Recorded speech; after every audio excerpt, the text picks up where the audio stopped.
Allez, Inch'Allah, on va commencer. Bismillah ar-Rahman ar-Rahim. Alhamdulillahi Rabbil Alamin. Wa sallallahu wa sallam wa baraka ala ashrafil makhlouqin. Amma ba'd, assalamu alaikum wa rahmatullahi ta'ala wa barakatuh. Est-ce que, je pense, vous m'entendez pas derrière? On va faire comme la dernière fois. On va mettre le micro, Inch'Allah. Ouais. Bismillah ar-Rahman ar-Rahim. Alhamdulillahi Rabbil Alamin. Wa sallallahu wa sallam wa baraka ala ashrafil makhlouqin. ربي اشرح لي صدري ويسر لي أمري واحلل عقدة من لساني يفقهوا قولي سبحانك لا علم لنا إلا ما علمتنا إنك أنت العليم الحكيم اللهم علمنا ما ينفعنا وانفعنا بما علمتنا وزدنا علما وعملا أما بعد السلام عليكم ورحمة الله تعالى وبركاته encore une fois. Dans notre religion, on peut la répéter autant de fois que... D'accord, très bien. Bah, écoutez, Inch'Allah, on va essayer de faire un petit bilan par rapport à ce qu'on a vu la dernière fois. On a parlé de quoi? C'était quoi? Le sujet, hein? Les jalons. Que veut dire les jalons? Voilà, les étapes. Donc, pour moi, ce n'est pas tout à fait des étapes, mais simplement voilà, donc des choses qu'il faut garder dans l'esprit pendant votre apprentissage. Ça peut être des fois des étapes parce qu'ils ne sont pas dans un ordre chronologique. D'accord, Inch'Allah? Donc, c'est vrai que le schéma, peut-être, il peut tromper l'œil, mais euh, l'idée, il faut, en arabe, on dit istishab, garder en mémoire un certain nombre d'idées. Premier point, c'était quoi? Grosso modo, ce que vous avez retenu. La connaissance. Oui, qu'est-ce qu'est la connaissance? Qu'est-ce qu'on a regardé? Oui,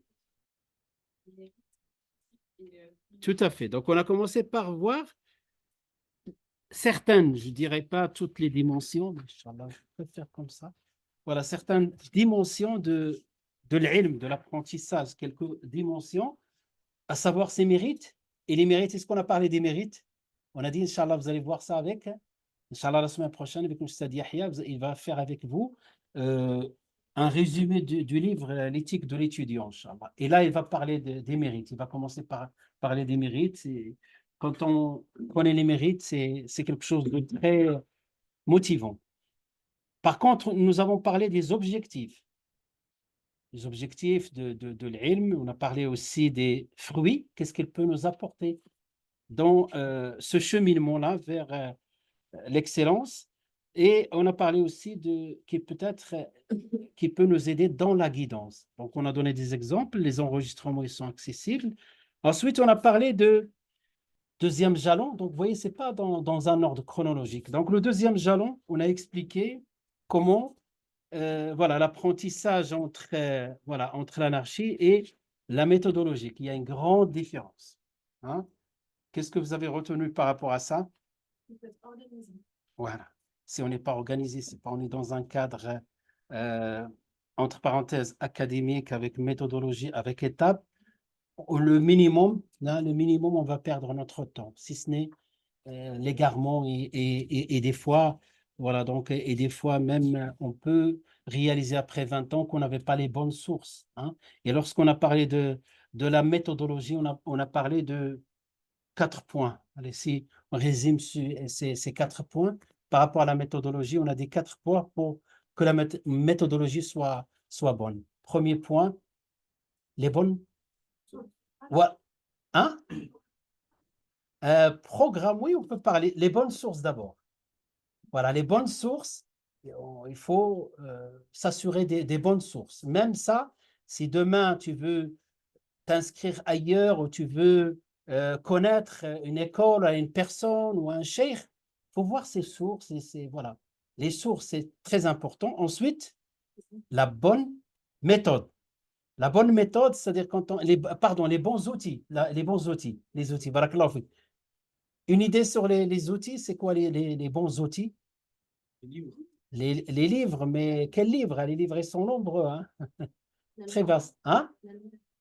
C'est-à-dire celui qui va transmettre, il doit avoir la maîtrise de la langue arabe parce que c'est l'accès directement aux sources. Et ensuite,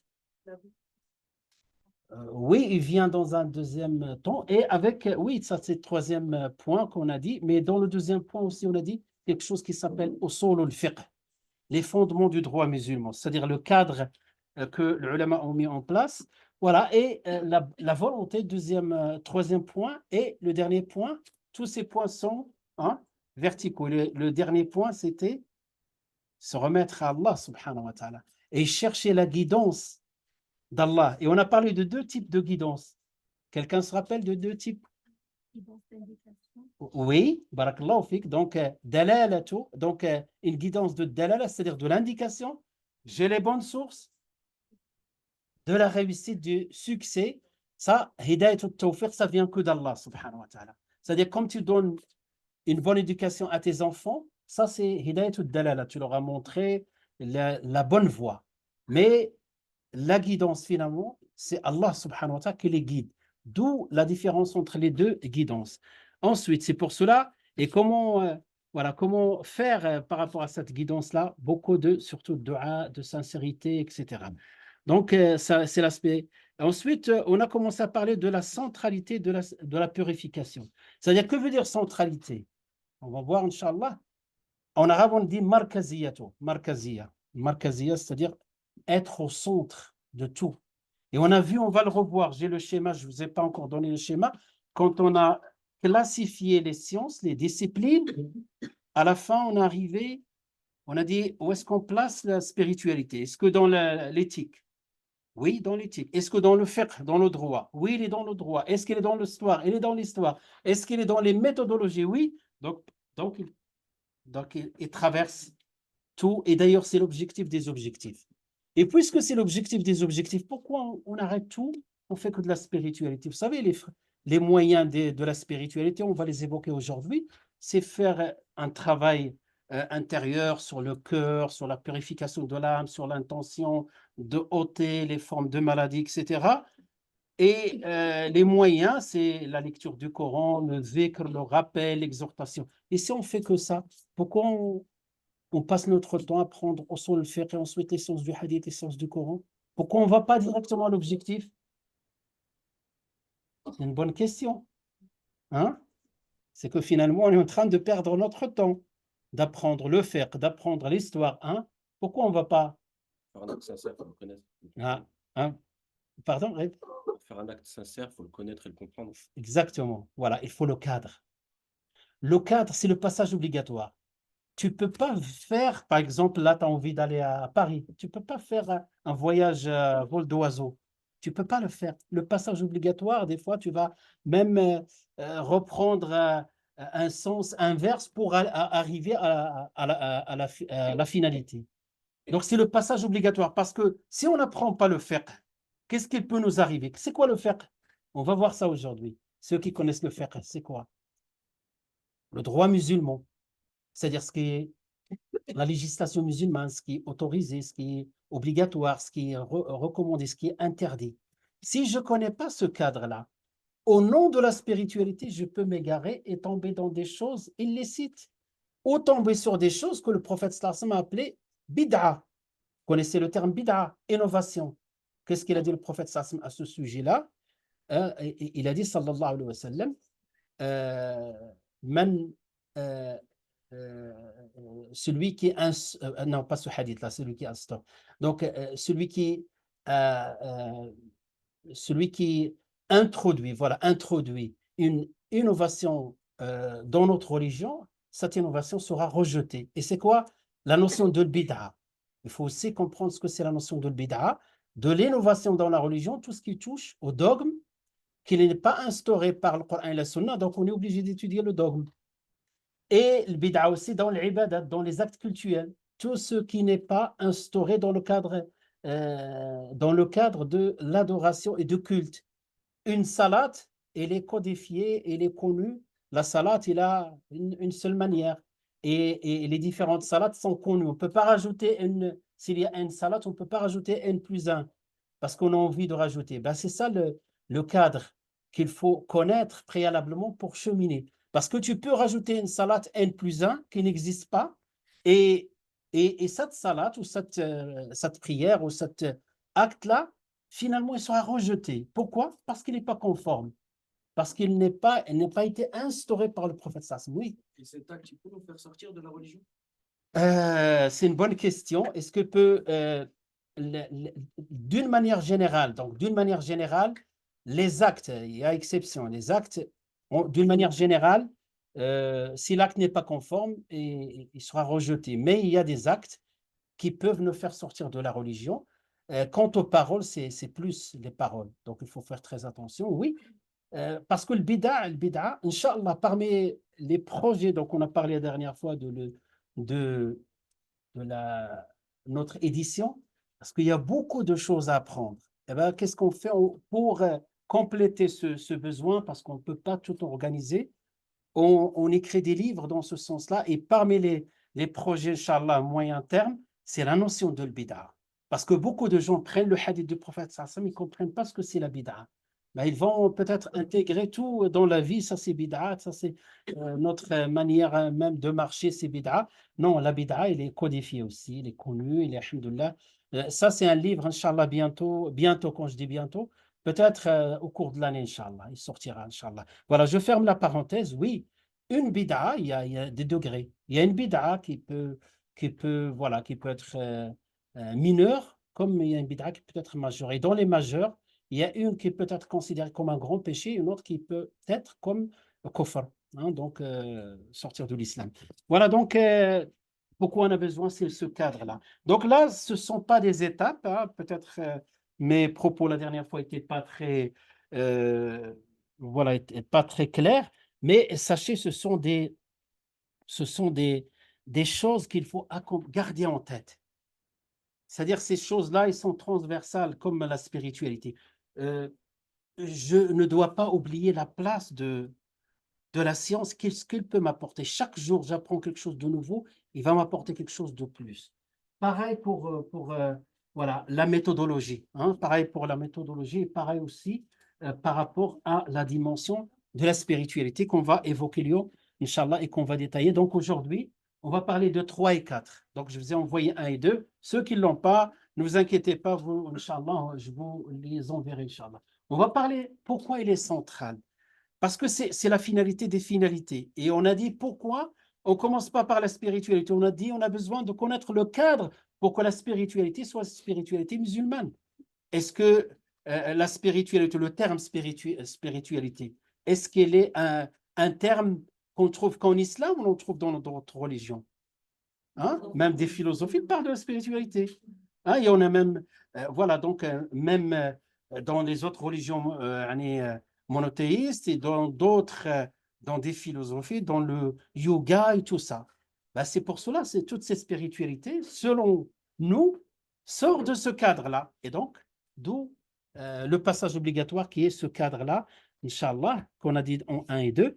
Et maintenant, Inch'Allah, on parle de la centralité de la spiritualité. Ensuite, on rentre petit à petit. Je vais vous donner une introduction sur les sciences islamiques. Qu'est-ce que les sciences islamiques? Les sciences islamiques, ne prenez pas ça tout de suite, mais Inch'Allah, plus tard, avec un peu de recul. Là, je détaille un peu. J'ai détaillé 10, dans 2 catégories que je vais évoquer dans le cours. Allez, Inch'Allah, on va passer ce qu'on a vu rapidement. Donc, voilà ce qu'on a vu par rapport aux les fondamentaux ou bien les dimensions fondamentales de science. Donc, on a parlé de pourquoi, le comment, le quoi la semaine dernière.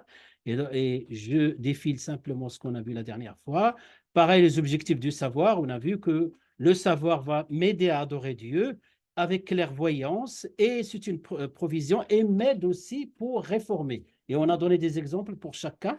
En plus, vous avez les slides. Je n'ai pas détaillé les slides, mais c'était plus de l'interaction question-réponse autour de ça. Ensuite, on a vu les fruits. Quels sont les fruits? Si j'apprends, donc je vais être plus motivé parce que je connais la valeur de la chose. Si, par exemple, tu as un tableau, tu le sors de grenier, ensuite tu le donnes à un expert, il va te dire, mais ce tableau, il a une grande valeur. Il a une grande valeur inestimable, la valeur inestimable. Là, tu vas prendre soin, bien sûr. Par contre, si tu ne connais pas la valeur, tu peux le jeter. Combien d'histoires qu'on a entendues, des fois, des gens qui vendent des tableaux dans les brocantes à 50 euros, 20 euros, et après, il a été vendu plusieurs milliers d'euros, voire des millions d'euros. Des tableaux, récemment, on a entendu ça.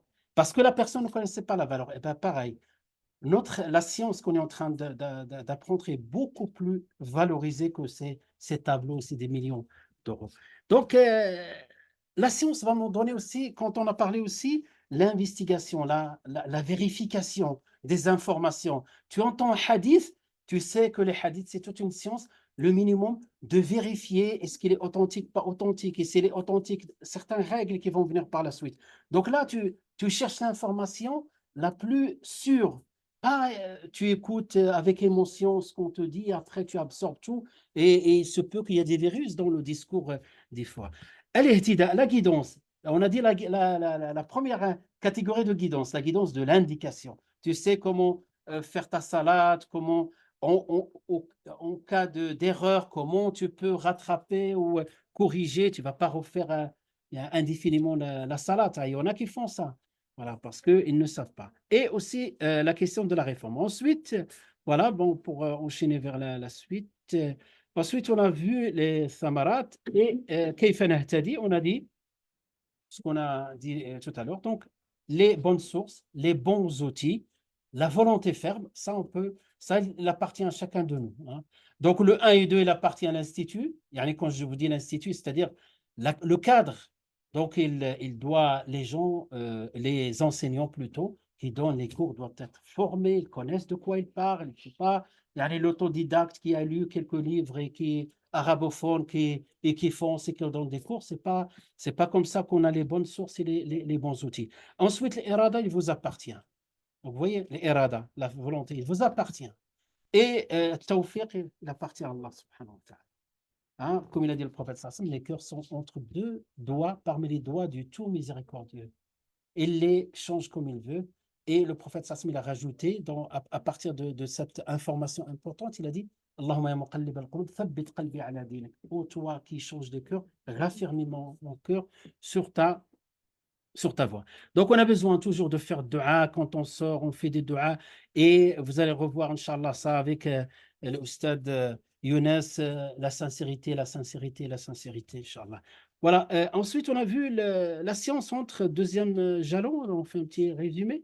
On a fait la science entre anarchie et méthodologie. Donc, on a vu les caractéristiques. Qu'est-ce qu'une science, un apprentissage anarchique, un indicateur ou deux. Qu'est-ce qu'on a dit? C'est-à-dire les indicateurs, vous vous rappelez, je vous ai dit comme les thermomètres. On n'est pas d'accord, il fait chaud, il fait froid, il fait chaud, il fait froid. Allez, on met un thermomètre. Ah ben, il fait 20 degrés, ça va, il fait doux, il fait bien. Hein? Donc, pareil, quelqu'un, on peut, à partir de certaines caractéristiques, dire c'est un apprentissage anarchique. Quels sont ces indicateurs? Quelques-uns. Voilà, il change souvent, changement, commence un programme, il s'arrête, il reprend. Je veux apprendre le Coran, non, c'était très rigoureux avec Cheikh Abdelkader, j'arrête, je reprends les sciences islamiques, non, il y a les examens, j'arrête, je reprends, allez, j'irai voir Cheikh Mohamed Ba, etc. Et je fais le tour. Là, c'est anarchique.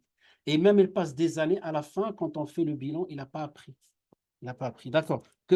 Ensuite, on a dit les risques. C'est quoi les risques ici?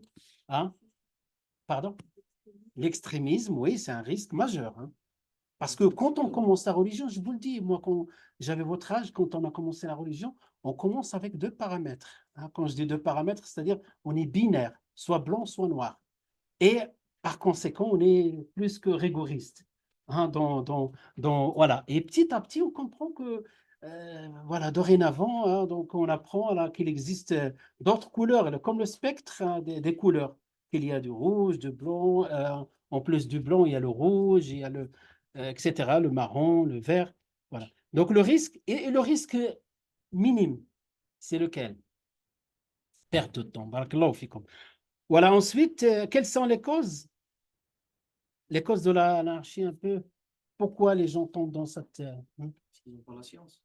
Ils n'ont pas la science, oui, l'ignorance, pas d'objectif. Barakallahu fik. Voilà. Voilà, parmi les choses.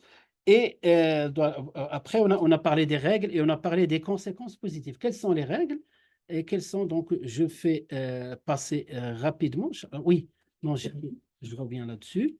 Donc, on a dit, non, on a fini ça. Allez, on avance. D'accord. D'accord. Voilà, donc on a parlé de ces 5 points. On a parlé des caractéristiques. Voilà, je dirais pas plus. Et maintenant, on va passer, Inch'Allah, à la place centrale de Tazkiya, de Tazkiya, de la purification de l'âme. Allez, on a parlé de ça, on a fait des introductions. Quelqu'un peut m'expliquer qu'est-ce que Tazkiya finalement? Ma ma'na. Pourquoi j'ai employé le terme Tazkiya? Est-ce qu'il y a un autre terme qu'on emploie pour parler de la même chose? Oui, Islah al-Nafs, nettoyer, mais des noms qui sont connus dans les livres. Par exemple, je prends ce livre et ce livre. Là, ce livre, je vais trouver un titre, et ce livre, je vais trouver un autre titre, et je dirais, par rapport à mes connaissances préalables, je dis, c'est le même thème. Par exemple, je peux trouver Tazkiya. Tazkiyatun nafs, la purification de l'âme. Qu'est-ce que je peux trouver? La spiritualité. C'est une autre manière d'appeler le Tazkiya. Vous voyez ce que je veux dire ou pas? Voilà, il ne faut pas se tromper. Même le fiqh, le droit, le halal, le haram, les règles de la salat.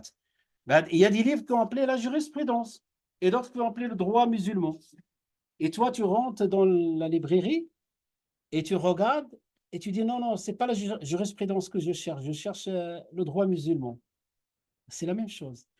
Parce que l'origine de ce problème, c'est que les termes en arabe, ils sont uniques. C'est un terme. Mais une fois qu'on a commencé à traduire, on a traduit de plusieurs manières. Il faut intégrer ça aussi. Quand on apprend une discipline, il faut connaître. Des fois, la discipline a un seul nom. Et des fois, on le dit en arabe, comme quand on dit usul fiqh. C'est en arabe, mais c'est devenu quelque chose connu, qu'avec ce terme-là, sans le traduire. Sinon, on le traduit par les fondements du droit musulman. D'accord? Donc, il faut intégrer ça aussi. Si vous êtes des universitaires, vous voyez de quoi je parle. Voilà. Donc, les traductions, les termes, il y en a pas mal. Donc, il faut tenir compte de cette diversité dans les traductions. Et Tazkiya, on l'appelle la spiritualité. On l'appelle la purification de l'âme. Tout ça, on parle de la même chose. Tu trouves 3 livres. Un qui s'appelle Purification de l'âme. Un qui s'appelle Tazkiya. Tazkiya, c'est aussi, on traduit par purification. Tazkiya, spiritualité, on parle de la même chose. Voilà. Donc, cette Tazkiya, Inch'Allah, qu'on va évoquer à travers 5 points. Qu'est-ce que Tazkiya? Vous voyez? Et pourquoi j'ai choisi Tazkiya? La dernière fois, je vous ai dit, j'ai une préférence par rapport au terme Tazkiya. Pourquoi? Dans le Coran. Barakallahu fik, parce que c'est le terme coranique. Quelqu'un se rappelle du verset qui parle? Il y a plusieurs versets. Un qu'on répète, surtout pendant Tarawih, quand on récite Surat Sabbih. Qad aflaha man tazakka. Donc, réussit celui qui se purifie. Voilà. Réussit celui qui se purifie. On parle de la purification de l'âme. Voilà. Donc, Tazkiya. Et pourquoi j'ai choisi ce terme? C'est mieux. Pourquoi? Parce que, et même le terme sophisme, c'est Tazkiya aussi. Ben, si j'emploie le terme sophisme, je risque de bloquer certains. Certains, parce que dans le sophisme, il faut nuancer. Un étudiant, un vrai étudiant, un universitaire, c'est celui qui arrive à nuancer. Il ne dit pas tous les mêmes. Même Allah, quand il nous a parlé des gens du livre, il a dit « Laysu sawa ». Ils ne sont pas tous les mêmes. Et il nous a donné des exemples dans le Coran. Pareil, quand on parle du sophisme, surtout le sophisme, c'est le chemin de la spiritualité. Ben, le sophisme, il y a tout et son contraire. Et il y a certains même qui sont sortis de la religion par rapport à ta question tout à l'heure.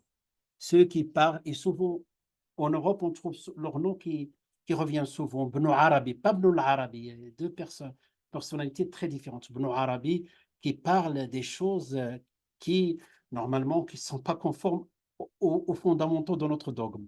D'accord? Et Al-Hallaj et d'autres.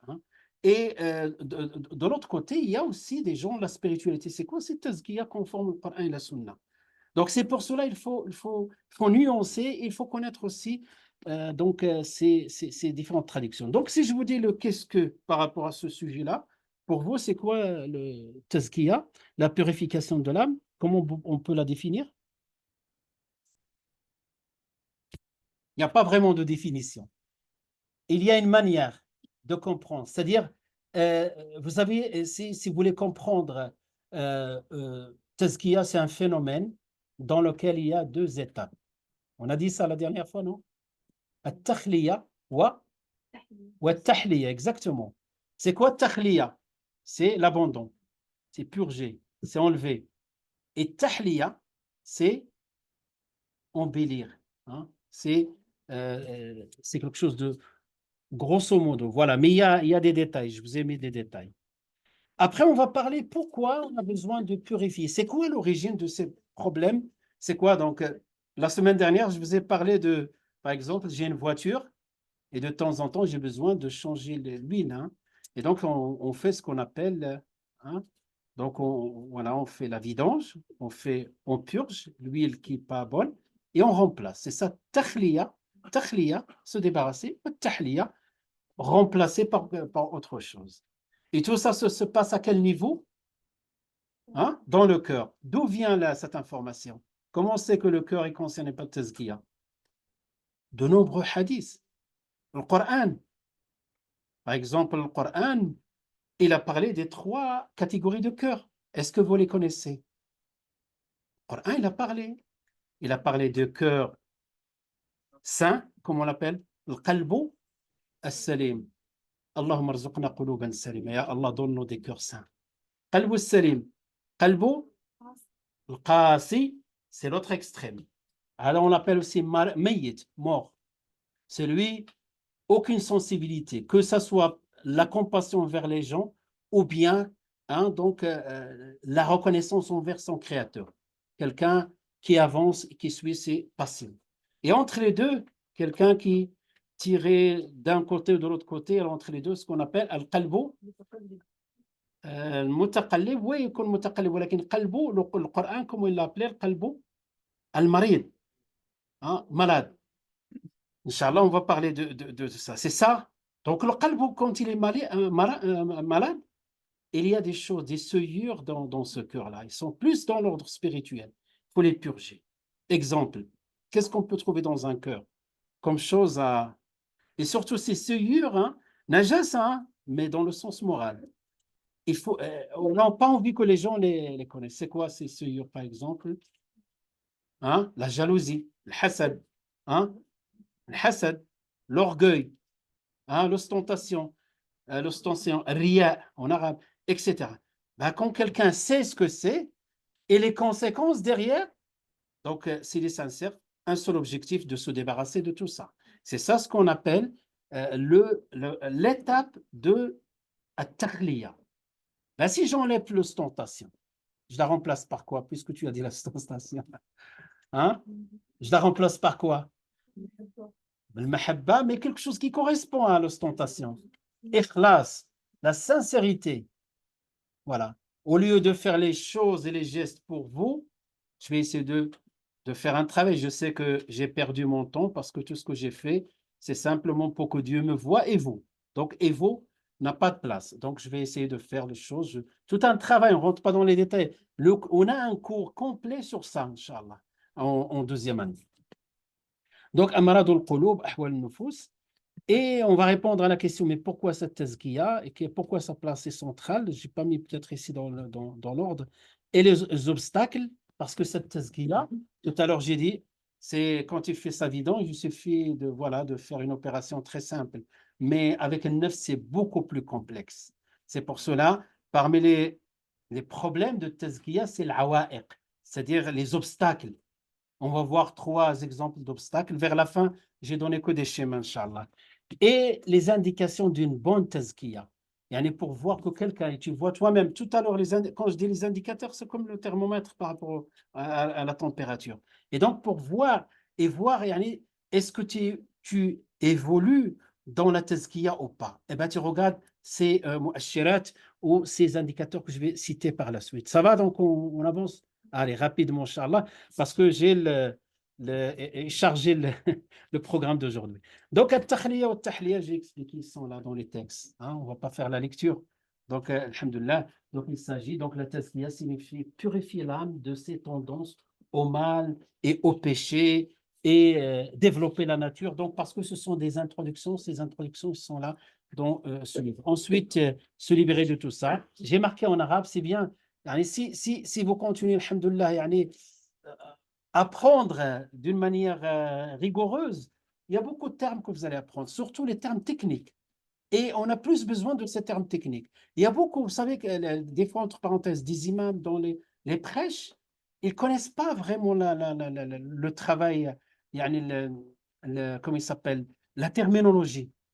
Et surtout, on a travaillé beaucoup sur ça depuis des années pour trouver les termes qui correspondent en français par rapport aux termes originaux en arabe. Donc, tahliya ou tahliya, c'est marqué, Inch'Allah. Je vous encourage. Voilà, j'ai simplifié hein, c'est le schéma, on l'a vu la dernière fois. Hein. D'accord? Donc, j'enlève la jalousie, j'enlève l'ostentation, j'enlève l'amour, mais ce n'est pas yani, quelque chose qu'on va télécommander. Hein. Tout un travail, tout un travail. Le travail de combien d'années? Toute une vie, vous avez tout compris. Voilà, pourquoi? Parce que c'est quoi la barre pour un musulman au niveau de la spiritualité? L'excellence, c'est quoi l'excellence? L'excellence en arabe, comment on l'appelle? Al-ihsan. Et c'est quoi l'ihsan? Exactement. An ta'bud Allah ka'annaka tarah. Yani, tu imagines ce que c'est? Vous avez réalisé ce terme-là? C'est-à-dire ce sentiment-là, la présence et la vision d'Allah d'une manière constante. Comment tu vas être? Nous, quand on fait des erreurs, des péchés entre parenthèses, comme l'a dit le prophète sallallahu alayhi wa sallam, c'est au moment où la foi a baissé jusqu'au point où on ne pense pas qu'Allah nous voit. C'est pas qu'on ne croit pas, mais à un moment donné, on est dans l'oubli. C'est pour cela il y a deux termes aussi dans le monde de tazkiya, toute une terminologie. Il y a le ghafla et il y a le dhikr. Le ghafla, c'est l'oubli, c'est l'insouciance. Ben nous, souvent, on est dans l'insouciance, ensuite on revient au dhikr. On écoute le prêche du vendredi, on revient au dhikr. Après le ghafla, dhikr, et des fois un tout petit peu de dhikr. Dhikr, c'est le rappel. On se rappelle et on est dans l'excellence, mais ça chute rapidement. Mais celui qui a cheminé correctement et ses bassins solides, il est constamment dans le dhikr. Dans le dhikr. C'est ça l'objectif, Inch'Allah. Voilà, donc pourquoi la tazkiya? Ben, parce que il a donné beaucoup d'importance à la tazkiya, on va voir pourquoi. Dans la vie du prophète sallallahu alayhi wa sallam, c'est une des missions du prophète sallallahu alayhi wa sallam. Les conséquences positives, quand on voit qu'est-ce qu'il nous apporte en termes de conséquences, soit positives, soit négatives. Voilà, donc on va voir tout ça et je vais avancer rapidement. Donc le premier point dans lequel on va plus parler, c'est ce point-là. Le pourquoi. Pourquoi il est central? Pour qu'on prenne conscience de son importance et qu'on néglige pas. Et que tout ce qu'on fait, vous allez voir, même Allah, il nous indique. La salat, c'est pour tazkiya. Le hajj, c'est pour le tazkiya. Tout pour le tazkiya. Si Allah a instauré toutes ces règles-là, c'est pour la tazkiya. Et donc, ça, c'est dans le Coran, on va trouver dans la Sunna, le prophète sallam, c'est sa mission, voilà, sa première mission. Donc, un peu d'arabe aussi. Donc, dans le Coran, on va voir sa place centrale. Dans la vie du prophète sallam, Allah lui a défini son rôle dans le Coran, hein? Ou bien ses missions. Et parmi les missions, les tuzakkihim. Vous voyez, le terme revient. Hein? ربنا وابعث فيهم رسولا يتلو عليهم آياتك ويعلمهم الكتاب والحكمة ويزكيهم, la purification de l'âme. Et aussi les deux conséquences, soit positives, soit négatives. C'est-à-dire, si je n'ai pas de tazkiya, les dégâts sont énormes. Mais ces dégâts au niveau de la religion surtout, et aussi par rapport aux relations avec les gens. Pareil, donc, voilà, donc le Coran, le verset que vous avez cité tout à l'heure, قَدْ أَفْلَحَ مَنْ تَزَكَّى, et dans d'autres sourates. Et aussi, ce qui est, la dernière fois, je vous ai dit ça oralement, c'est qu'il a été cité 11 fois. Pas cité. Allah jure 11 fois. Hein? وَالشَّمْسِ وَضُحَاهَا وَالْقَمَرِ إِذَا تَلَاهَا وَالنَّهَارِ إِذَا جَلَّاهَا. Chaque fois je souligne, c'est وَاللَّيْلِ إِذَا يَغْشَاهَا وَالسَّمَاءِ وَمَا بَنَاهَا وَالْأَرْضِ وَمَا أَشْآهَا. C'est comme si tu es en train de dire Wallah, par celui qui a créé les cieux, par celui qui détient mon âme, et tu le répètes 11 fois. Celui qui t'écoute, il va te dire, mais je te crois je te crois, tu es sincère. Et si tu répètes autant de fois, c'est que c'est important ce que tu vas me dire par la suite. En arabe, on l'appelle hada al-qasam en arabe. Il y a toute une production des livres sur le qasam في le Coran. Toute cette science-là, comprendre comment Allah il a instauré le qasam, les sermons dans le Coran. Et donc, le qasam, yarhamukallah, et jawab al-qasam. Par exemple, je te dis, Wallahi, ça c'est le qasam, le sermon. Je viendrai te voir ce soir. C'est jawab al-qasam, la réponse. Donc, je fais un sermon et je donne, c'est-à-dire le contenu de ce sermon-là. Le contenu ou bien l'objectif de ce sermon. On l'appelle jawab al-qasam. Etc., etc., jusqu'à ce qu'on arrive. Et c'est quoi jawab al-qasam? C'est tout à la fin.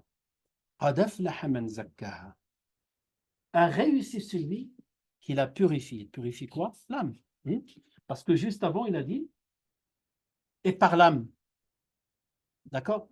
Et ici, il dit قد أفلح من زكاها وقد خاب من دساها. Et là, d'où les deux conséquences qu'on va développer. Réussi celui qui les conséquences positives et donc perdu celui qui échoue. On va voir, Inch'Allah. Ça, c'est les conséquences négatives. Donc, le Coran, rien que ça suffit. Vous savez, subhanallah, nous, on a besoin de répéter beaucoup de choses parce que notre foi, il est un peu précoce, fragile, etc. On a besoin plus de certitude. Des fois, on voit dans la série du prophète Sassan, vous allez voir ça avec le Sada Fatima, il y a des bédouins qui viennent, qui apprennent du prophète sallallahu alayhi wa sallam 5 mots, des hadiths concis, il parle, il a dit, j'ai tout compris. Et après, ce qui confirme leur compréhension, leur comportement après. Tu te dis, subhanallah, c'est des savants. Hein, subhanallah, comment ils ont compris ça? Voilà, donc là, rien que ce verset, normalement, devrait suffire. Mais frère, alhamdoulilah, puisque c'est important, Allah nous le répète pour qu'on se rappelle au fur et à mesure quand on récite le Coran. Tfadli. Hein, parce qu'ils comprennent le sens des mots. Oui, ils comprennent le sens. Ils comprenaient bien l'essence des termes et en même temps, les ulama, ils disent un certain nombre de caractéristiques de la première génération. Ils étaient dans un état proche de ce qu'on appelle al-fitra. Vous savez ce que c'est le fitra? Ils étaient le fitra comme Allah nous a, la création originale. Quand on parle de la spiritualité, obligé que vous allez évoquer la question de l'fitra. Comme Allah nous a créés, prédisposés à faire le khair et le bien. Eux, ils étaient, leur fitra est resté proche à, il y en a quelques souillures ou là, quelques petites maladies. Mais nous, notre fitra était avec cumulation de beaucoup de choses. Mais alhamdoulilah, on n'est pas tous les mêmes, la règle. Laysu sawa, comme Allah a dit. Il y en a qui ont une fitra, et les gens en général qui sont nés dans des environnements comme ça, dans le désert, en contact avec la nature et sont loin, pas comme les grandes villes où il y a beaucoup de tentations, etc. Donc ils avaient ces deux, ne serait-ce que ces deux points-là, ils avaient la pureté de l'âme, le fitra, et ils avaient la bonne compréhension. Il y avait la bonne compréhension. Donc, les conséquences, qu'est-ce que j'ai dit comme conséquences positives? Parmi les conséquences, donc la guidance et la confiance en Allah. C'est-à-dire, si tu as une bonne spiritualité, tu as travaillé sur la spiritualité, si je parle d'un exemple ou deux, vous avez quelques exemples ici, je parle que de deux qui sont là, la confiance en Allah. Ça, c'est majeur, c'est un problème majeur. Vous savez, nous, regardez comment notre fitra a été touchée. Imagine-toi quelqu'un qui se lève le matin, qui n'a rien, et qui bouge un peu, qui ramasse un peu de bois, il va le vendre, et le soir, il arrive il arrive avec des provisions pour la famille, et toujours, il voit comment Allah lui a facilité l'accès à cette nourriture, il la voit monter de A à Z. Pas comme quelqu'un comme nous, voilà le minimum, on a le compte fait un minimum, on a cette facilité, à un moment donné, c'est-à-dire on a le sentiment entre parenthèses, qu'on est autonome, on n'a pas besoin de Dieu. Et Allah il l'indique dans le Coran. Inna l'insana la yatgha an ra'ahu istaghna. C'est la première sourate qui a été révélée, c'est laquelle? Première sourate. Iqra. Est-ce qu'il a été révélé entièrement?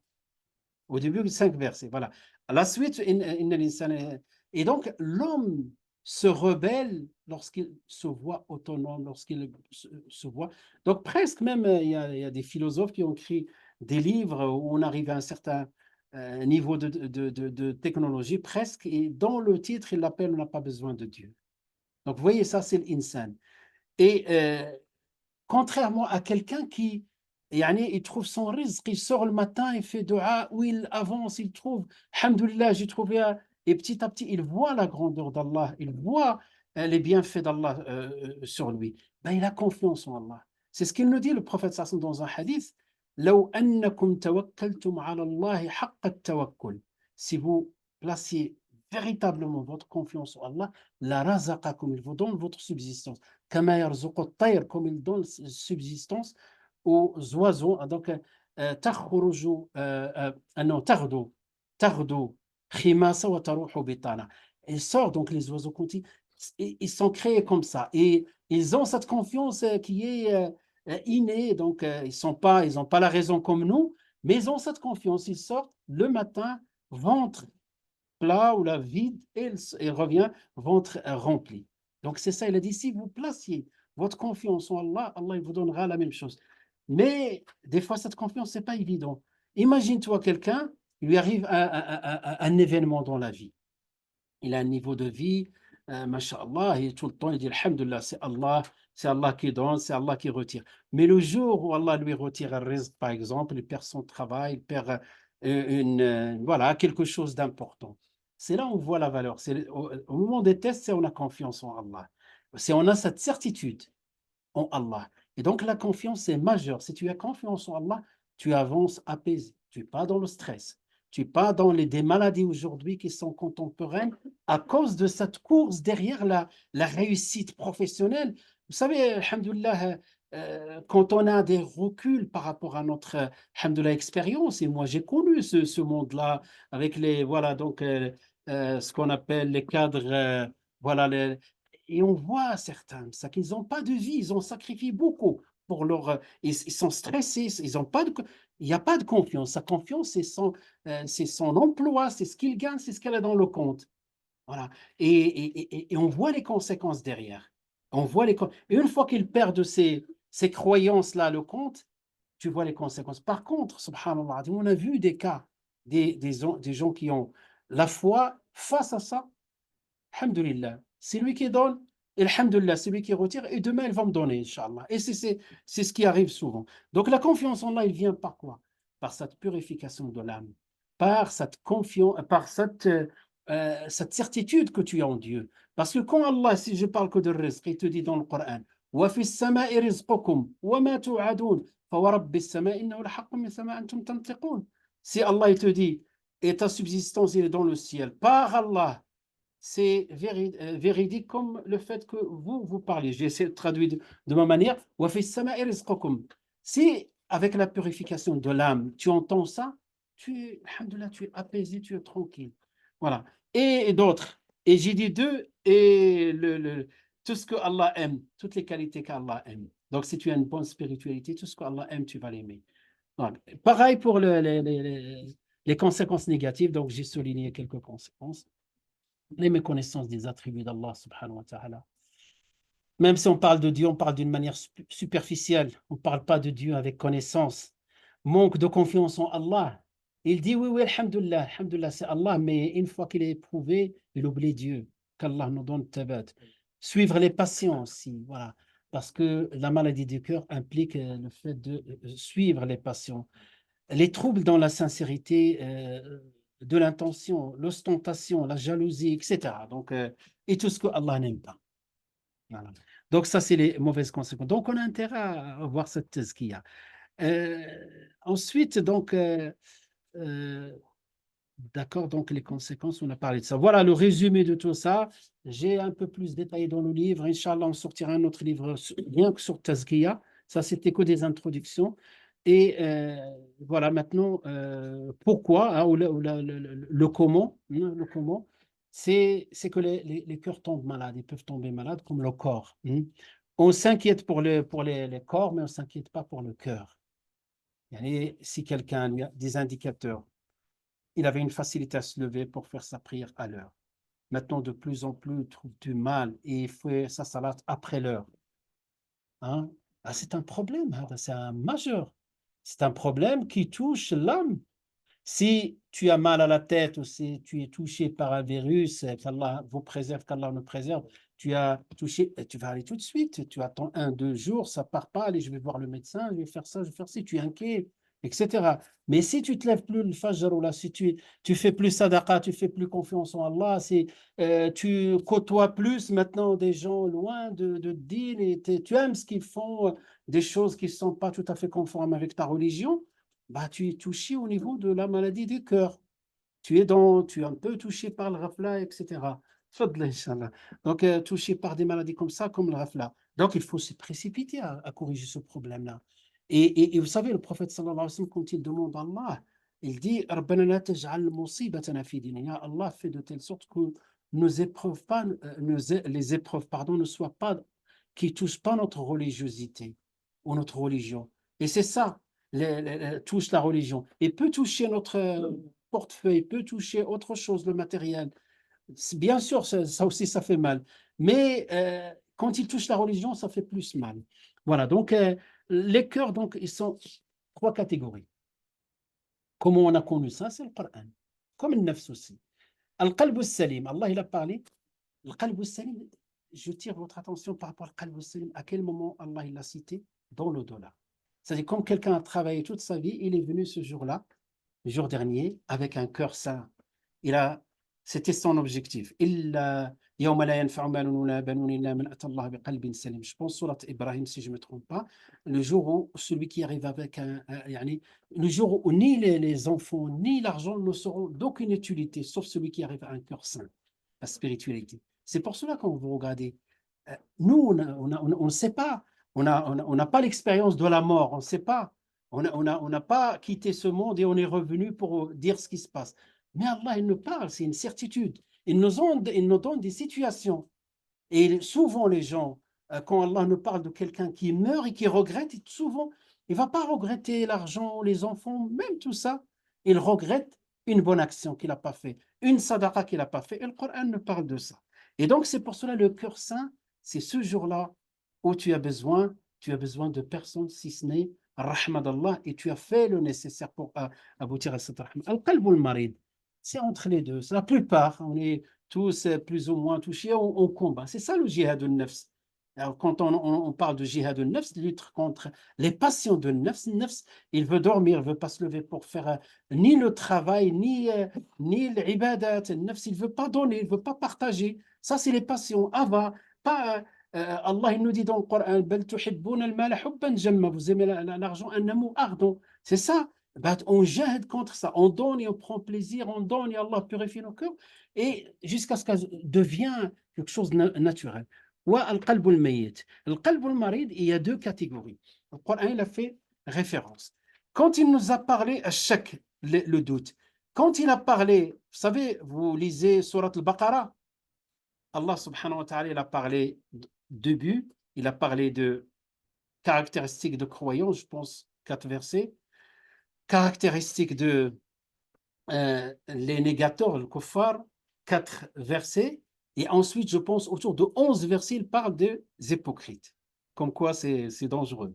Et attention, les hypocrites, ce n'est pas les hypocrites, quelqu'un qui n'a pas tenu son engagement, quelque chose comme ça, parce que c'est devenu un terme qu'on emploie dans toutes les situations. On parle des vrais, c'est-à-dire qui ont fait semblant qu'ils sont des musulmans, mais ils ne croient pas en Dieu du tout, ils ne croient pas en l'islam. Les hypocrites, les vrais. Et donc, pourquoi? Pourquoi ils ont eu cette attitude? Parce qu'ils ont cette maladie de shak, le doute. Cette maladie de doute. Ils doutent de la vérité, ils doutent de... Voilà, donc Allah subhanahu wa ta'ala, quand il a parlé de وَمِنَ النَّاسِ مَن يَقُولُ آمَنَّا بِاللَّهِ وَبِالْيَوْمِ الْآخِرِ, ils disent qu'on croit en Dieu aujourd'hui. وَمَا هُمْ بِمُؤْمِنِينَ, qu'on ne croit pas. Ils mentent. Ils le disent, mais Allah il dit c'est pas vrai. Ils voient leur cœur. Et ensuite, vous m'entendez quand même avec et après des fi qulubihim maradun, hein, marad. Ça c'est choc, ça c'est grave. C'est-à-dire il touche la aqida, il touche beaucoup de choses. Et vous avez le marad de shahwa. Des passions, ça c'est par exemple quelqu'un, l'avarice, un peu de l'hasad, la jalousie, etc. Les maladies, l'amour excessif, l'amour excessif de, voilà, des plaisirs halal ou pas halal, etc. Voilà, grosso modo, c'est pas le cours pour rentrer dans les détails, mais Inch'Allah, voilà, pour avoir des, voilà, des jalons pour comprendre ce qu'on va faire, Inch'Allah. Et pourquoi pourquoi il occupe? On a dit pourquoi. On a parlé de ça. Oui, je reviens en arrière à chaque fois. Alors, qu'est-ce qui m'arrive? Il fallait que j'appuie là. Oui. Quels sont, à votre avis, c'est quoi qui peut nous empêcher de cheminer correctement dans Tazkiya? Quels sont. Maintenant, on a envie tous d'avancer, mais c'est quels sont les. Parce que c'est, vous savez, Tazkiya, ilm et tout ça, c'est noble. Et c'est pour cela, il ne vient pas comme ça facilement. On ne peut pas l'acheter. On on peut pas l'hériter voilà, de famille en famille.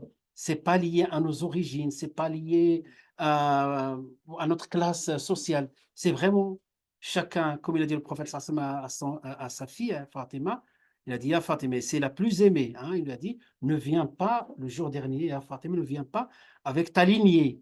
Je suis la fille du prophète sallallahu mais viens avec tes actes. Donc chacun de nous, on peut être dans la même famille, mais on n'avance pas de la même manière. Qu'Allah nous guide. Et donc, quels sont les obstacles? J'ai cité trois. Moi, je pense que c'est ce que vous avez dit avant. En fait, il y a le cœur sain, le cœur malade, mais c'est Oui. pas binaire. Je pense qu'on a tous un peu. Mhm, On reste des hommes, on a tous une certaine facilité mhm, à tomber malade. mhm, Donc, je pense que ça reste le doute et les passions. mhm. D'accord. On est tous susceptibles de D'accord. ça. Ça, c'est intérieur et extérieur. Qu'est-ce qu'on peut avoir? Oui. Hein? Paresse. C'est un obstacle. D'accord. Et de l'extérieur, tout ce que vous avez dit, oui, c'est vrai, c'est l'intérieur. Mais, hein? Donc, oui, ça, c'est les tentations neuf. Très bien, je suis d'accord. On va parler de ça. Oui. De l'extérieur. Hein? Hein? L'attachement à cette vie. L'attachement, ça, c'est l'intérieur. Hein? Autre chose, qu'est-ce que ça fait? Sohba. Très bien, les amis. Allah, il le dit plusieurs fois dans le Coran. Il le dit plusieurs fois. Vous connaissez un seul verset, au moins le sens, qui parle de sohba, qu'il peut être. Hein? وَيَوْمَ يَعُضُّ الظَّالِمُ عَلَى يَدَيْهِ. Le jour, Allah il nous montre le regret majeur. Le jour où l'injuste mord sa main. يَعُضُّ الظَّالِمُ عَلَى يَدَيْهِ يَقُولُ يَا لَيْتَنِي. Il regrette du fond du cœur. لم أتخذ فلانا خليلا, pardon. Il regrette d'avoir pris un tel comme ami intime. Le Khalil, c'est l'ami que tu quittes jamais.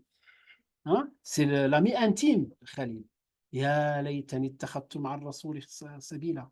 Dans sourate Al-Kahf, wasbir nafsaka, il fait preuve de patience avec.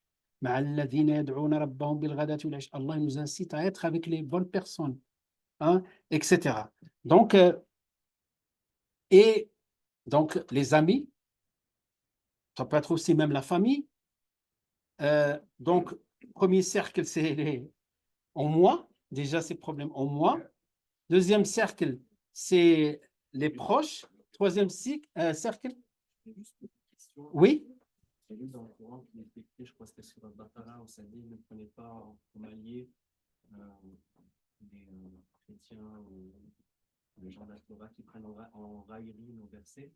Est-ce que, en fin de compte, quand dans la vie de tous les jours, on rencontre une personne croyante catholique on peut partager des idées, des débats religieux avec la personne, est-ce que le fait de rentrer dans un cercle amical plus proche est autorisé ou non? Ou ça peut être conceptualisé comme un obstacle à justement la purification? Oui, c'est une excellente question.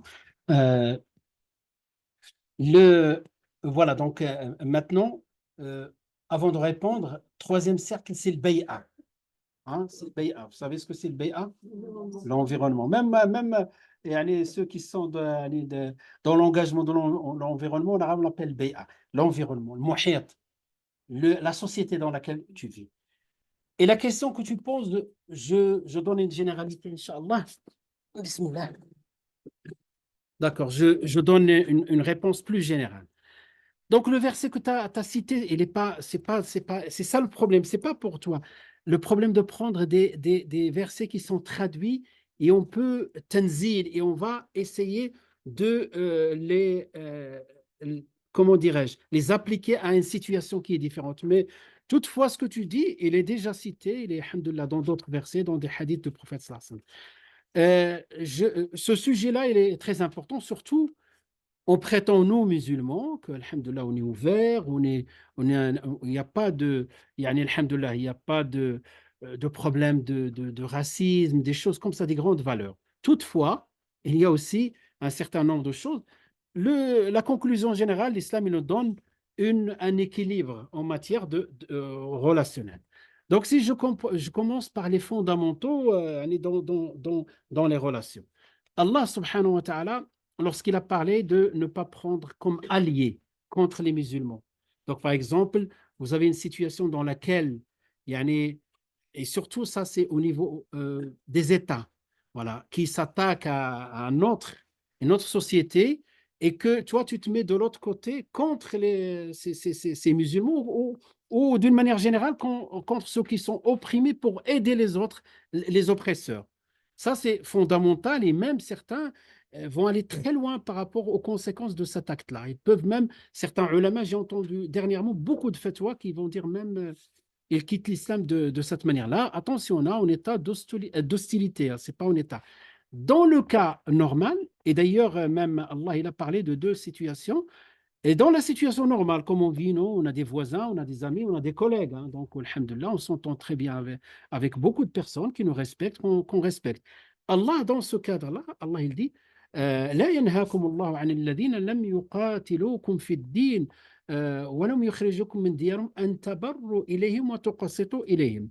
Allah ne vous interdit pas, hein, de prendre comme, yani, d'avoir de l'affinité et d'être juste. Mais en réalité, le terme ici, je vais revenir en arabe et je vais vous dire ce qu'ils disent certains mufassirin par rapport à ce terme. C'est pour cela une traduction. Il faut, voilà, une idée globale, mais il faut revenir au tafsir et comprendre ce qu'ils ont dit par rapport à ça. Parce que celui qui traduit, le terme il peut avoir deux sens, il choisit un sens. Et des fois, c'est le mauvais. D'accord. Et donc, Allah, il dit, Allah ne vous interdit pas. C'est-à-dire, vous pouvez le faire. Ceux qui ne vous ont pas combattu, il parle, vous voyez, le prophète sallallahu alayhi wa sallam, qu'ils ont sorti et ولم يخرجوكم من دياركم, ils vous ont sorti de vos demeures. لا ينهاكم الله عن الذين يقاتلون ويخرجوكم من دياركم أن تبروهم, البر, que vous soyez bir. Le bir, ce terme-là, c'est de l'affection et c'est une relation très, on va dire, le maximum, lorsqu'on parle des relations humaines, on parle de le bir. Et bien, la preuve, c'est que quand on parle des parents, on dit birrul walidain. Tu vois, bir, la bonté envers. Donc, si je traduis de ma manière, d'être bon, d'être généreux. Wa an tuqsituhum.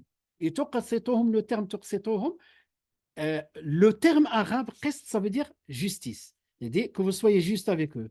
Mais je ne me rappelle pas que certains mufassirin disent, mais attends, est-ce qu'on peut être injuste même avec un non-musulman? La réponse est non, c'est ferme. D'autres versets qui disent non. Non. Donc, il sait que veut dire le qist. C'est un terme polysémique. Il y a un autre, un taqasitum, tu donnes une partie, tu leur donnes de l'argent, tu leur donnes des.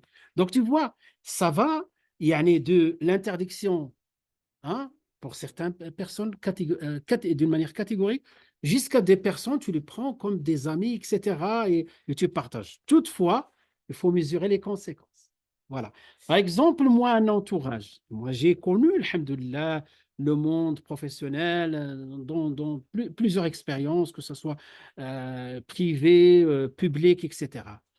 Mais il y a des choses, il y a des célébrations, des choses.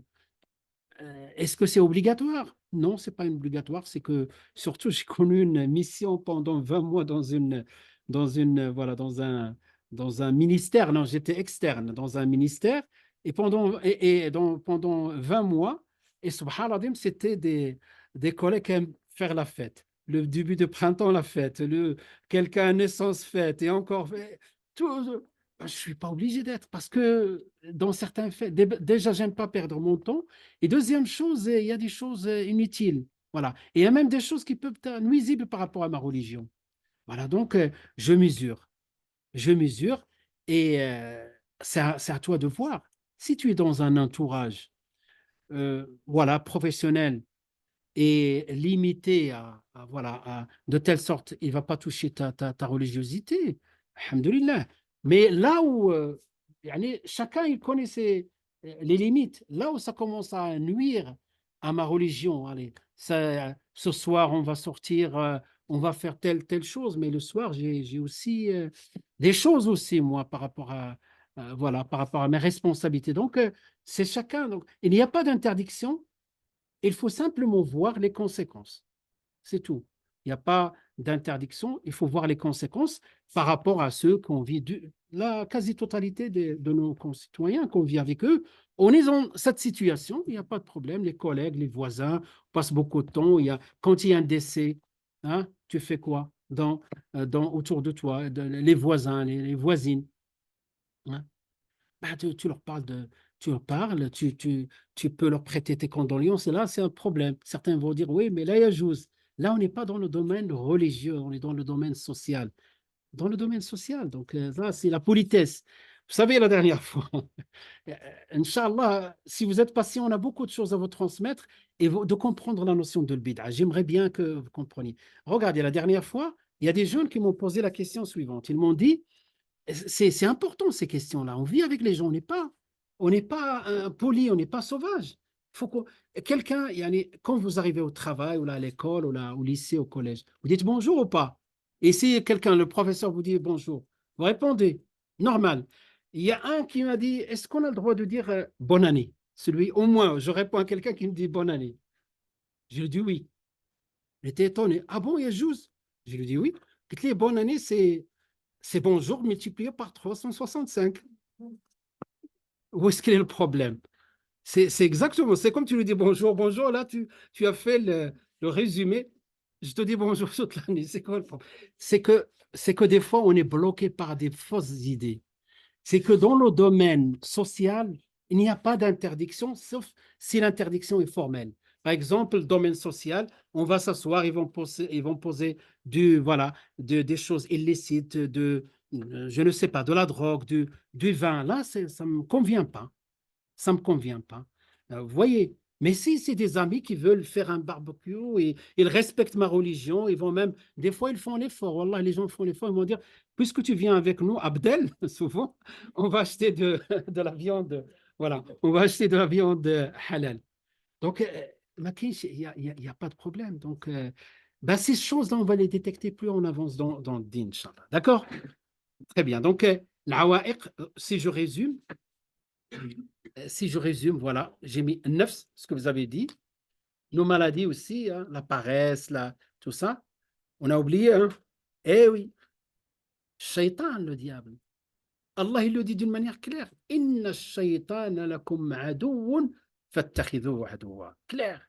Shaitan, le Satan, est un ennemi. Prenez-le en tant que tel. C'est pas un ami, c'est pas un neutre, c'est un ennemi. Et l'environnement. Et dans l'environnement, ça peut aller de la famille jusqu'à, voilà, jusqu'à.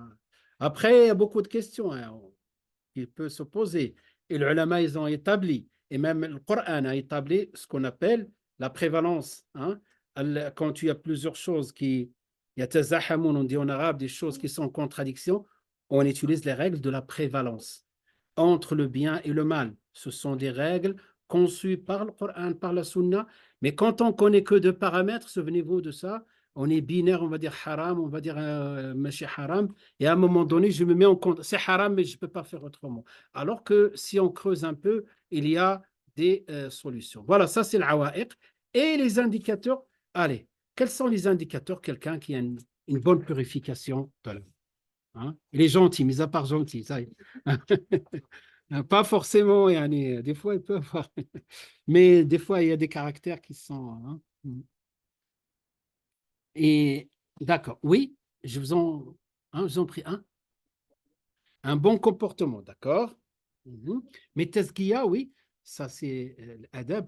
Tazkiya, donc sa relation avec Dieu. Souvenez-vous les conséquences des mauvaises conséquences et les bonnes. Hein. Qu'est-ce qu'on peut... Voilà, donc j'ai cité quelques exemples. Plutôt, donc, on est dans la spiritualité. C'est vrai, le comportement, c'est autre chose. Le sentiment de l'observation divine en permanence. Comment on appelle ça en seul mot? Bah, pas l'istihsan. L'istihsan, on l'a vu dans Usul Fiqh. L'ihsan, l'ihsan, l'excellence. Non, mais c'est bien, alhamdoulilah. Voilà, tu t'es pas loin. La piété. Ya ayyuhalladhina amanu, kutiba alaykum as-siyam. On vous a prescrit, ou vous qui, ou vous qui avez cru, on vous a prescrit siyam. C'est quoi siyam? Le jeûne. Comme on l'a prescrit à ceux qui vous ont précédé. Ainsi atteindrez-vous la piété. Et donc là, déjà dans le verset, on a parmi les moyens de la piété, c'est le jeûne. C'est la salat, on va voir, d'accord? On va... La confiance, exactement. Voilà, la confiance, on va citer ta'zim, l'exaltation des injonctions divines. Vous comprenez ce que c'est l'exaltation des... Oui, je t'en prie. Ah, la piété, at-taqwa. Ah, c'est marqué en arabe, mais vous n'êtes pas censé connaître l'arabe, mais voilà, taqwa. At-taqwa hahuna, le prophète sallallahu l'a dit dans le hadith. Oui? Ah, taqwa. Ah, c'est un sujet. C'est-à-dire quelqu'un qui a la foi, qui est pieux, taqwa, c'est la crainte de Dieu, il a l'amour de Dieu. Il résume toutes ses qualités. Hein. On résume toutes les qualités de la piété, c'est-à-dire vraiment il a la foi. Sa foi est... L'exaltation des injonctions divines. Quelqu'un qui a la purification de l'âme. D'accord? C'est quoi? Comment on peut comprendre ça? Ta'zim, c'est-à-dire glorifier, donner de l'importance. Par exemple, supposons, hein, tu es dans ta chambre. Ton frère ou ta soeur t'appelle. Attends-moi, j'arrive. D'accord? Ton père t'appelle ou ta maman.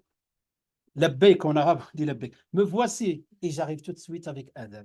Ça, c'est ta'zim parce que c'est les parents, n'est-ce pas? Hein?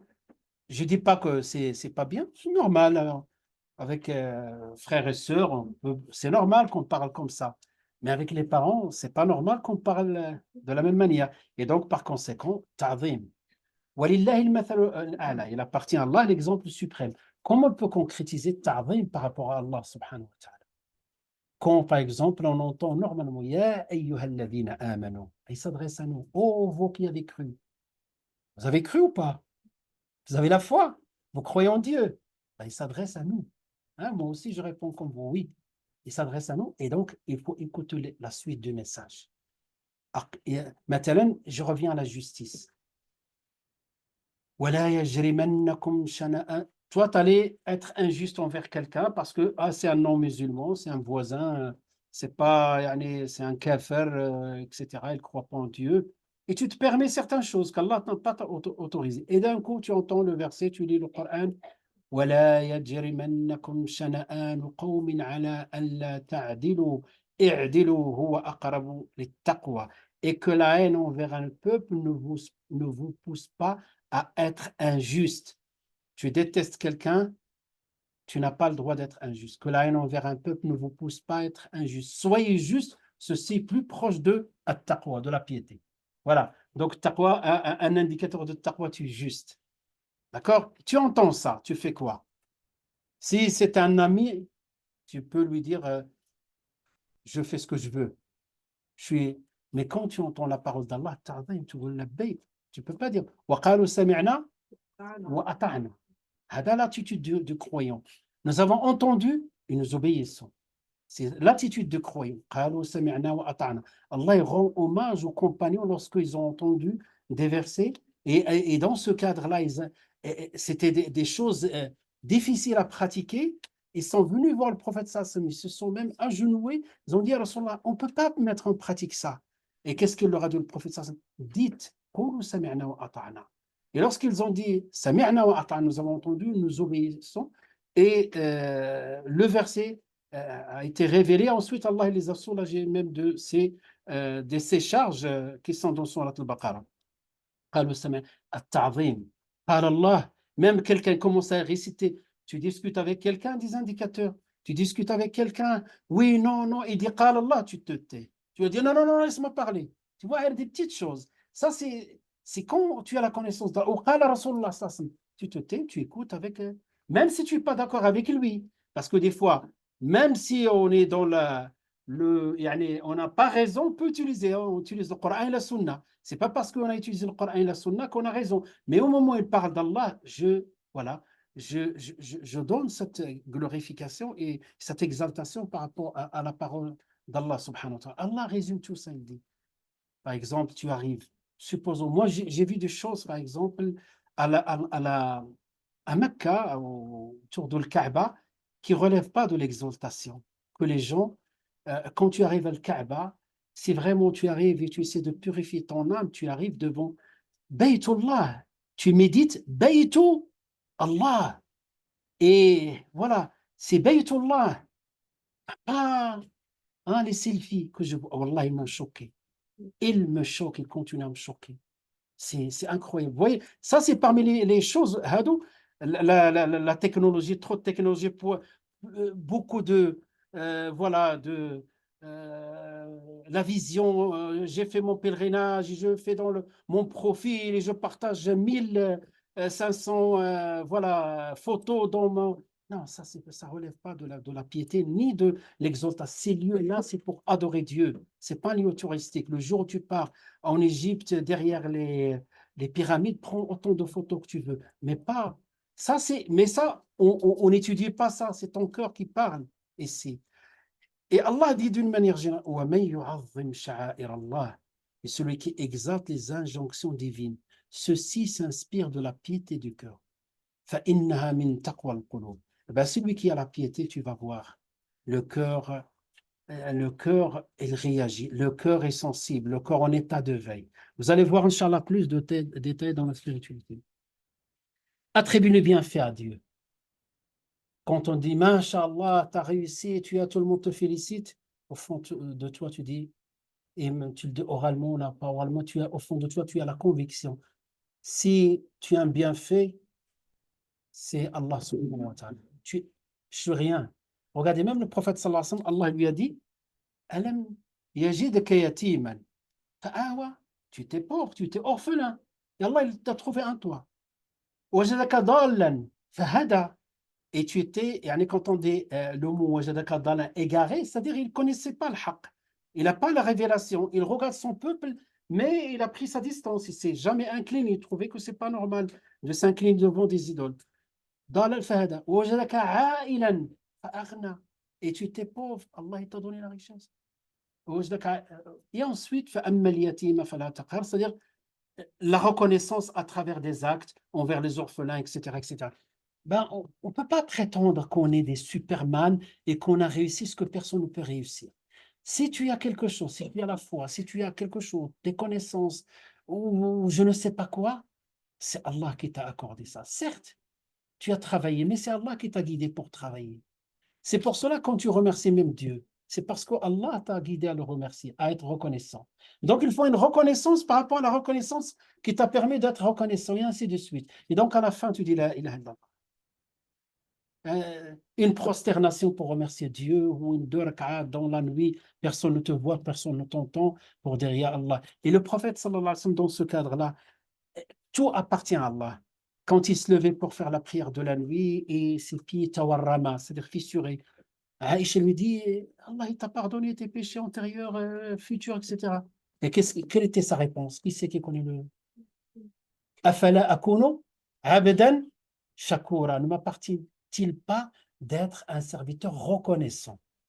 La reconnaissance envers Allah. Voilà, d'une manière générale, ça c'est tout, il faut tout attribuer à Allah subhanahu. Quand tu te sens que tu es sur permanence, c'est qu'il y a un problème. Voilà, ici il y a un problème. Ça, c'est, si tu atteins ça, si un jour tu vois, tu atteins ça, sache que, alhamdoulilah, ton baromètre, il est dans le vert, il n'est pas dans le rouge. Vous voyez ce que je veux dire? C'est quoi l'inqiyad? C'est-à-dire accepter la vérité. Par exemple, tu dialogues avec quelqu'un. Pourquoi on dialogue? Des fois, on débat. Pourquoi on fait un débat, normalement? Voilà, pour émerger le haqq. Par exemple, tu n'es pas d'accord, on n'est pas d'accord tous les deux. Allez, vas-y, avance-moi tes arguments. J'avance mes arguments. D'accord? Chacun il avance. Mais à un moment donné, je découvre que tu avais raison, qu'il y a un aspect que je n'ai pas intégré, que j'ai omis, que je me suis trompé. Le moment où je détecte que j'ai tort, je lui dis tu as raison. Et on arrête. C'était comme ça le débat, autrefois quand on parle de l'adab de débat. Aujourd'hui, c'est quoi les débats? Avoir raison. Parce qu'à la télé, quand on voit les débats entre les politiques, c'est vraiment, même ils voient le haqq et les blancs, il va dire non, c'est noir, on le voit, tout le monde. Vous ne voyez pas que c'est noir.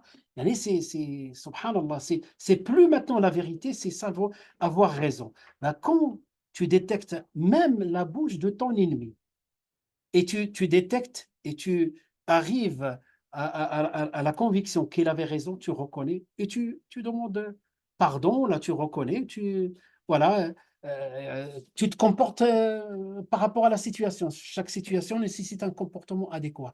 Ben, le fait d'accepter le haq, c'est un indicateur. Par contre, ça, c'est difficile. C'est qui a détruit beaucoup de couples, de familles, des associations musulmanes, des imams, des ulama. Oui, ah oui. Parce qu'on peut être alim, on peut avancer, on peut apprendre tous ces livres par cœur, mais on a laissé tomber Tazkiya. Ben, on devient orgueilleux. Parce que moi, je connais tous ces livres-là, et toi, tu viens de commencer à faire la prière, tu m'apprends ma religion. C'est pas, ou autre chose de cette nature-là. Donc, faisons ça, si on arrive à cet objectif, Wallah, croyez-moi, on ira beaucoup mieux au niveau de la communauté, au niveau de la société. La capacité à se dépasser, intisar ala nafs. J'avais pensé à faire un khair, sadaqa ou une prière. Après, le nafs m'a dit, Alhamdulillah, Allah est grand, Allah est pardonneur, Allah il n'a pas besoin de ton argent, etc. Ça, c'est Shaitan qui essaie de taswil, sawalat li nafsi, les inspirations de Shaitan, etc. Eh ben, malgré ça, je dis, j'ai pris le dessus sur le nafs qui veut l'argent. Je dis non, je donne quand même, je sadda. Donc, la capacité et la facilité de se, yani de passer les inspirations de nafs. Aimer à son frère ce qu'on aime pour soi. Hein? Ça, c'est clair. Ce que j'aime pour moi, quand je ne suis plus jaloux, je ne peux que aimer pour moi, pour autrui ce que j'aime pour moi. Voilà. La purification conforme à l'école prophétique, hein, quand on apprend. Et Allah il te donne des récompenses dans ce bas monde-là. Quelque chose qui s'appelle al-ladha, l'apaisement du cœur, la douceur, etc. Ce sont des choses que dans cette vie-là, je conclue avec ça, Inch'Allah, on prend une petite pause. Vous savez, quand on regarde les gens qui ont, voilà, qui ont des activités dans la vie, qui ont des philosophies de la vie, oui, question, d'accord, qui ont des, voilà, on a un seul objectif. Quand on résume, quand on dit à quelqu'un, pourquoi tu travailles? Pourquoi par exemple, tu étudies? Ben, pour travailler. Pourquoi travailler? Pour gagner de l'argent. Pourquoi gagner de l'argent? Pour, alhamdoulilah, ne pas être dans le besoin, pour avoir une famille, pour avoir une maison. Et pourquoi avoir une maison? À la fin, tu sors et il cherche le bonheur. D'accord? Chacun de nous. Pourquoi tu t'engages voilà, dans une voie de célébrité politique ou autre chose? Tu veux être célèbre. Ah ben, pour que j'ai le pouvoir. Pourquoi le pouvoir? Pour. À la fin, tu arrives à l'atterrissage vers le bonheur. Et ainsi de suite. Le terme bonheur, comment on l'appelle en arabe? As-sa'ada. Voilà, as-sa'ada. As-sa'ada al-haqiqiyya, donc le véritable bonheur, moi, c'est une question qui nous intéresse tous. Ben, quand je lis le Coran, à ma connaissance, peut-être quelqu'un peut me corriger, j'ai trouvé un seul mot. J'ai trouvé une fois dans Surat Hud.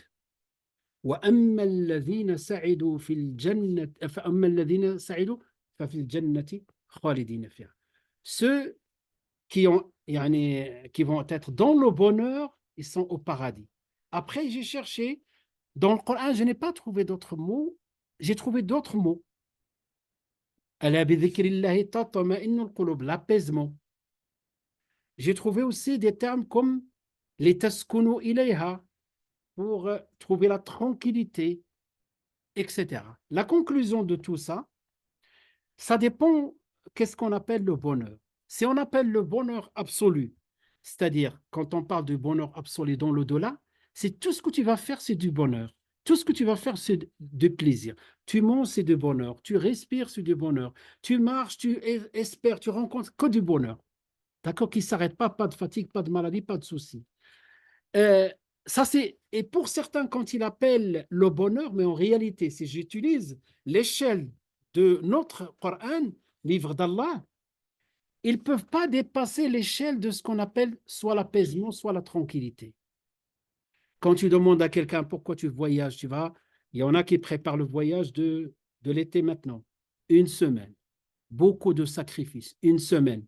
D'accord? Ou dans des îles, plages bleues, sable, voilà, sable pur, etc., la température, l'eau. D'accord? Pourquoi? Qu'est-ce qu'ils cherchent? Allez, dites-moi quand tu vas dans, comment tu vas être bien dans le bonheur ici, c'est quoi? La tranquillité finale. Que la tranquillité. Et ça qui n'a plus de mails, répondre, plus d'accord, l'outline, des choses comme ça qui stressent, hein, vous connaissez bien ça, c'est dans le monde professionnel. Donc, finalement, tu cherches que la tranquillité dans cette vie-là. Ça veut dire que le terme bonheur, dans l'échelle de le Coran, ça, c'est que la tranquillité, meilleure des choses que tu peux. Et des fois, tu n'as pas les moyens de te payer ce voyage, n'est-ce pas? Je ne dis pas que tu n'as pas le droit de voyage, mais tu peux, Allah il t'accorde aussi ce bonheur-là. Ala bi dhikrillahi tatma'innul qulub. Hein? N'est-ce pas? Dans l'évocation du nom d'Allah, les cœurs s'apaisent. C'est-à-dire tu dors tranquille, tu n'as pas besoin de prendre cachet, tu n'as pas de soucis, tu n'as pas peur qu'on, voilà, je dis ça à certains publics, des fois, tu n'as pas peur qu'on te casse la porte à 6 heures du matin. Vous voyez ce que je veux dire? Il y en a qui sont dans ce souci-là. Ils ont beaucoup d'argent, mais ils ne sont pas tranquilles à partir de 6 heures du matin. Donc, qu'est-ce que je voulais dire par rapport à ça aussi?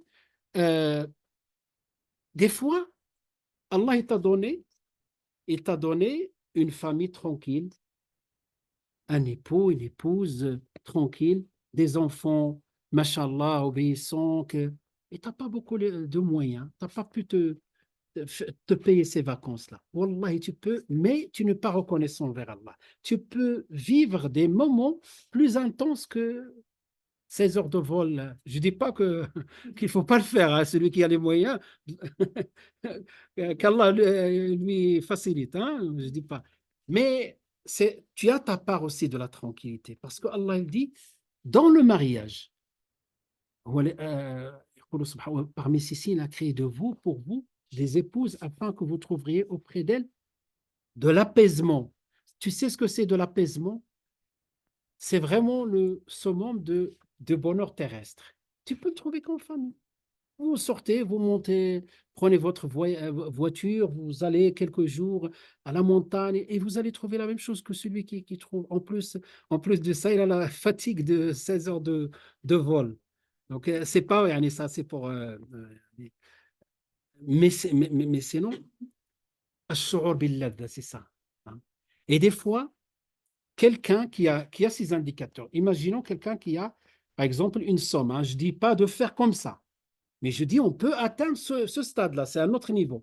Imaginons, j'ai mis de côté 2 000 € pour faire un voyage. Et à côté, j'ai pris connaissance qu'une famille vit dans la misère, qu'ils n'ont rien, et que ce soit ici ou à l'étranger, et que surtout s'ils sont de la famille, ou bien des réfugiés, ou là, des fois des situations, voilà, vous connaissez un peu ce qui se passe, les conséquences des guerres et des conflits. Eh bien, tu sais que ces 2 000 €, tu peux sacrifier ce voyage, tu leur donnes. Je ne dis pas qu'il faut faire comme ça, mais c'est un choix pour certains. Tu donnes ces 2 000 €. Ou bien une école en construction, mais stoppée en Afrique, ils n'ont pas plus le moyen. Et tu dis, eh ben, je préfère, au lieu de prendre cette semaine-là vous imaginez les îles et tout ça, je les donne à cette école-là. Wallahi, tu vas trouver, par Allah, tu vas trouver la douceur de l'obéissance plus que ce que tu vas trouver dans ce voyage. Mais ça, c'est un stade, il ne faut pas passer directement ça. Ça, ces choses, on peut les construire à travers la spiritualité. Et c'est ça qui va te donner un sens à ta vie. La spiritualité, la conclusion que je vais vous dire, Inch'Allah, notez bien ça. La spiritualité, elle va te redéfinir, notez bien ça, Inch'Allah. Elle va te redéfinir. Qu'est-ce qu'il va redéfinir? Je suis en train de chercher dans ma tête. Non, pardon. Non, non, je sais. Il va te redéfinir la notion de la richesse. Voilà, tout simplement. Il y a la richesse matérielle qui devient tout en bas et la richesse de l'âme et la richesse humaine qui va prendre le dessus. Est-ce que vous avez compris ce que je voulais dire? C'est-à-dire quand tu préfères des fois avoir des habits comme ça modestes, mais ce que tu gagnes, tu as envie de partager avec d'autres personnes qui en ont le besoin. Ça, c'est une autre forme de richesse. Les gens ne l'observent pas, mais toi, tu es connecté au ciel, tu vois ce que Allah voit. Voilà. Voilà donc, Inch'Allah, la conclusion. La, la, la, la spiritualité, at-tazkiyah, il va t'ouvrir les yeux. Comme Allah a dit, إنها لا تعمى القلوب ولكن لا إنها لا تعمى الأبصار ولكن تعمى القلوب التي في الصدور. La spiritualité, Allah il dit, ce ne sont pas les yeux qui s'aveuglent, mais ce sont les cœurs. La spiritualité t'ouvre les yeux de ce cœur-là et tu vois les choses dans leur place. Wa sallallahu wa sallam wa baraka ala sayyidina Muhammadin wa ala alihi wa sahbihi ajma'in. Donc après, Inch'Allah, alhamdoulilah, on est dans les temps. Je vais faire, Inch'Allah, on va faire on prend une petite pause de 20 minutes et après, Inch'Allah, on va faire les introductions sur les sciences islamiques. Walhamdulillah. Si vous avez des questions, je suis encore là. Peut-être deux choses.